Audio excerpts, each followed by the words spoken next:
अस्सलाम वालेकुम। मेरा नाम रियान अतहर है और इस वीडियो में मैं आप लोगों को सिखाऊंगा linear combination of vectors and span in linear algebra. तो चलिए शुरू करते हैं। सबसे पहले हमारे पास आता है लीनियर कॉम्बिनेशंस ऑफ वेक्टर। तो लीनियर कॉम्बिनेशन ऑफ वेक्टर है क्या? A vector V is called a linear combination of vectors v1 v2 v3 and so on we are if v can be expressed as v is equal to k1 v1 plus k2 v2 plus k3 v3 plus so on kr vr। के are we are जो है मतलब हम कह रहे हैं कि मतलब कोई भी आगे जाके मतलब कोई भी नंबर हो सकता है। और के क्या है इसके अंदर? के जो है हमारे पास एक स्केलर है, ये कोई भी नंबर हो सकता है। और उसके अलावा ये कि वी जो है अब हमारे पास एक वेक्टर है। और वो जो है लीनियर कॉम्बिनेशन ऑफ वेक्टर्स मतलब वो ना बहुत सारे जो है वेक्टर्स जो है उनका मतलब आपस में सम करके और जो है वो हमारे पास आता है। तो अब कोई भी वेक्टर जो है अब हम उसको जो है हम किस तरह से कह सकते हैं कि लीनियर कॉम्बिनेशन ऑफ वेक्टर्स है। किसी भी वेक्टर को हम कह सकते हैं लीनियर कॉम्बिनेशन ऑफ वेक्टर्स है अगर वो इस फॉर्म में लिखा जा सकता है। अगर वी जो है वो इस फॉर्म में लिखा जा सकता है k1 v1 plus k2 v2 plus k3v3 and so on, तो फिर हम इसे कह सकते हैं कि वी जो वेक्टर जो है वो लीनियर कॉम्बिनेशन ऑफ वेक्टर्स है। और अगर इस फॉर्म में नहीं लिखा जा सकता तो हम कहेंगे कि भाई ये लीनियर कॉम्बिनेशन ऑफ वेक्टर्स नहीं है। उसके बाद ये एग्जाम्पल है। इस एग्जाम्पल में मेरे पास ये वेक्टर ए है, ठीक है। अब मैंने बताना है कि ये वेक्टर ए जो है ये लीनियर कॉम्बिनेशन ऑफ वेक्टर्स जो है कि नहीं, मतलब हम इसे कह सकते हैं कि लीनियर कॉम्बिनेशन ऑफ वेक्टर्स है कि नहीं। तो उसके लिए क्या है, ये हमारे पास a1 है, ये a2 है, ये a3 है, ठीक है। और उसके बाद a is equal to k1 a1 plus k2 a2 plus k3 a3, क्योंकि अगर वो लीनियर कॉम्बिनेशन ऑफ वेक्टर्स है तो वो इस चीज़ को सेटिस्फाई करना चाहिए उसे। तो a में हमने ये लिख दी है। और k जो है ये मैंने आपको बताया कोई भी स्केलर जो है वो नंबर हो सकता है। और उसके बाद a1 की वैल्यू लिखी है, a2 की लिखी है, a3 की लिखी है। अब बारी बारी मैं k1 को अंदर जो है मल्टीप्लाई करूँगा, k2 को भी और k3 को भी। और उसके बाद फिर मैं इसे ऐड कर दूंगा तो हमारे पास ये आएगा एट द एंड। तो ये एक और फॉर्म थी जो मैंने कहा आप लोगों को बता दूं। उसके बाद हमारे पास आता है स्पैन। अब स्पैन एक्चुअल में है क्या? Span the span of a set S, कि एक सेट है एस, उसका जो स्पैन है ऑफ अ वेक्टर वी, एक वेक्टर वी में, is the set of all finite linear combination of S, मतलब set of all linear combinations. Span actual में set of all linear combinations होता है। तो अगर कोई जो है सेट हमारे पास वो k1 v1 plus k2 v2 so on kr vr की फॉर्म में अगर लिखा जा सकता है तो हम उसे कहेंगे कि स्पैन है। चलिए मैं आप लोगों को आगे इसको बेटर तरीके से एक्सप्लेन करता हूँ। अब हमारे पास ये एक एग्जांपल है। इस एग्जांपल में क्या है, इसने हमें कहा है कि फाइंड स्पैन ऑफ सेट। ये हमारे पास एक सेट दिया गया है। उसने कहा इसका उसने कहा इसका स्पैन फाइंड करें of a vector space v3। एक वेक्टर है v3, उस वेक्टर के अंदर कहा है कि हमें जो है ना इसका स्पैन जो है आप फाइंड करके दीजिए, ठीक है। तो अब और वेक्टर स्पेस है, वेक्टर स्पेस v3। तो अब हम कह रहे हैं जिस तरह हम कहते हैं ना आर से बिलोंग करता है, उस तरीके से हम यहाँ पे कह रहे हैं कि ये एस है और सेट एस है। और ये जो है हम कह रहे हैं कि डब्ल्यू से जो है वो बिलोंग करता है। तो इस वजह से हमने लिखा है इक्वल्स टू k1। अब ये k1 ये और k1 के साथ जो है हम इसको मल्टीप्लाई कर रहे हैं, ये जो पहला वाला जो है। और उसके बाद प्लस k2 जो है उसके साथ हम ये जो सेकेंड इसके जो है एलिमेंट उसके साथ मल्टीप्लाई कर रहे हैं। अब k1 को जो है हम बारी बारी जो है वो अंदर मल्टीप्लाई करेंगे, k2 को भी अंदर मल्टीप्लाई करेंगे, जिस तरह से मैंने आप लोगों को पीछे बताया है कि स्पैन क्या है, सेट ऑफ लीनियर कॉम्बिनेशंस। और सेट ऑफ लीनियर कॉम्बिनेशंस किस फॉर्म में लिखे जा सकते हैं? कब होते हैं सेट ऑफ लीनियर कॉम्बिनेशन? जब वो इस फॉर्म में लिखा जा सकता है k1 a1। तो ये जो है ये a1 के तौर पे वर्क कर रहा है और ये k1 हमारे पास कोई स्केलर है। उसके बाद यहाँ पे k2 जो है ये स्केलर है और ये जो एलिमेंट है ये a2 के तौर पे वर्क कर रहा है यहाँ पे।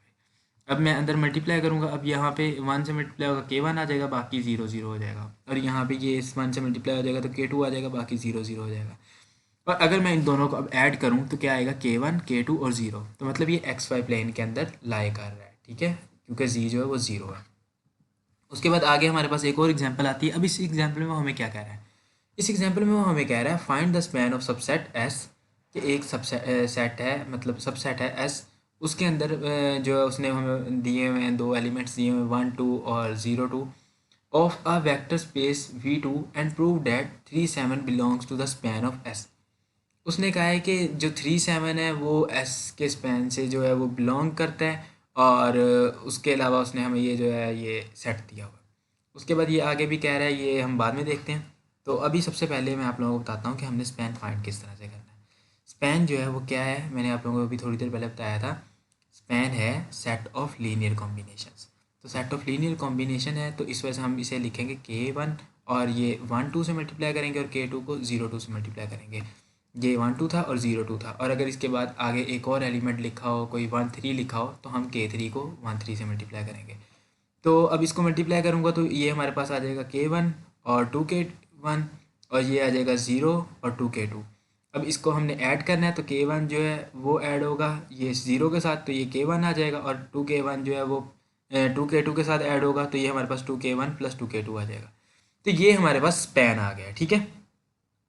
अब इससे अगले स्टेप में मूव करते हैं, जो कि उसने हमें कहा था prove that 3 7 belongs to the span of S, कि जो एस का स्पैन है उसके साथ 3 7 बिलोंग कर रहा है।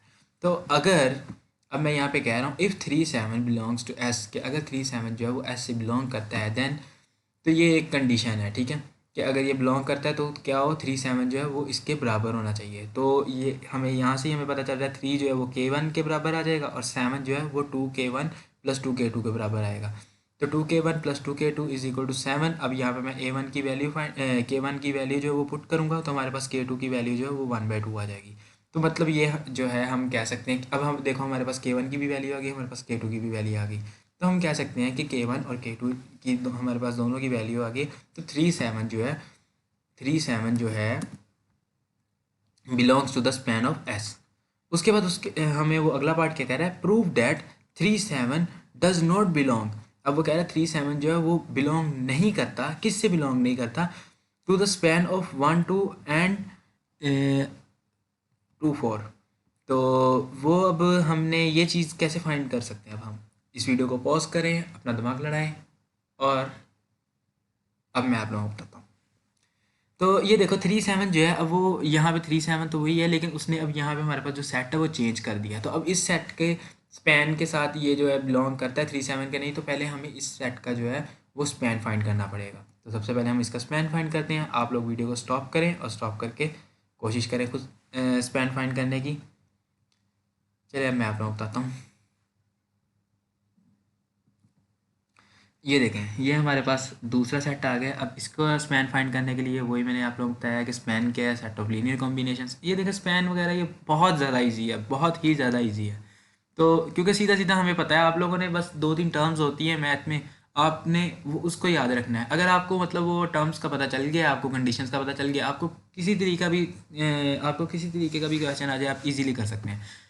तो अभी K1 1 2 जमा K2 2 4, और इसको मैं जो है अंदर मल्टीप्लाई करूँगा और उसके बाद ऐड करूँगा, तो हमारे पास आ जाएगा K1 प्लस 2K2 और 2K1 प्लस 4K2। अब इसके बाद ये तो हमारे पास अब स्पैन आ गया।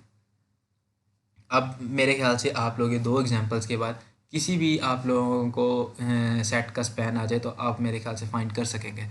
सो if 3 7 belongs to this span, अगर 3 7 जो है वो इससे बिलोंग करता है, तो वही मैंने आप लोगों को जो कंडीशन बताई थी 3 7 जो है वो इक्वल्स इसके होना चाहिए। अब ये देखें, ये 3 को मैं इसके बराबर रख लूँगा और 7 को जो है वो मैं इस वाले के बराबर रख लूँगा। तो K1 plus 2K2 equals to 3 और 2K1 plus 4K2 equals to 7।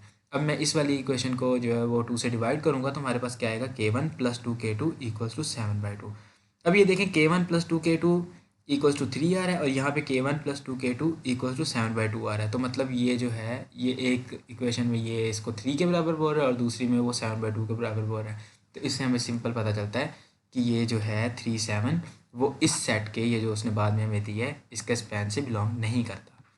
उसके बाद अभी आप लोगों को ये बहुत ही ज़्यादा इंपॉर्टेंट चीज़ है, ये मैं बताता हूँ। If B is a linear combination of A1 A2 and A3, मतलब A1 A2 A3 आगे मतलब सो ऑन कितने भी वेक्टर्स हैं, अब अगर B इनका लीनियर कॉम्बिनेशन है, तो उसके लिए क्या होगा, when ever be is a linear combination, अगर B लीनियर कॉम्बिनेशन है तो क्या होगा, या तो ये फॉर्म होगी, ये फॉर्म मतलब x1 A1 plus x2 A2 plus x3 A3, यहाँ पे K लिख लें आप। तो ये मैंने आप लोगों को बताया था कि ये फॉर्म तभी होती है अगर लीनियर कॉम्बिनेशन ऑफ जो है वो सिस्टम का होता है। तो यहाँ पे बी की बात हो रही है, तो अगर be linear combination of A1 A2 A3 है, तो फिर B equals to x1 A1 plus x2 A2 plus x3 A3 होगा। और अगर B is a linear combination of A1 A2 A3 है, तो बी जो है वो स्पैन से जो है वो बिलोंग करेगा A1 A2 A3 के। और स्पैन क्या है, स्पैन भी आप लोगों को यही बताया कि linear combination of set of all linear combinations है। और उसके अलावा अगर B is a linear combination of A1 A2 A3 है तो B1 जो है वो ये हमारे पास ये फॉर्म भी बन सकती है A1 A2 A3 और ये आगे B, ये ऑगमेंटेड मैट्रिक्स है। तो आई होप कि आप लोगों को वीडियो पसंद आई होगी, और अगर आप लोगों को किसी भी चीज़ की समझ नहीं आई तो आप लोग बिला झिझक मुझसे कमेंट सेक्शन में पूछ सकते हैं, और इस चैनल को लाजमी सब्सक्राइब कर दें। Subscribe subscribe subscribe.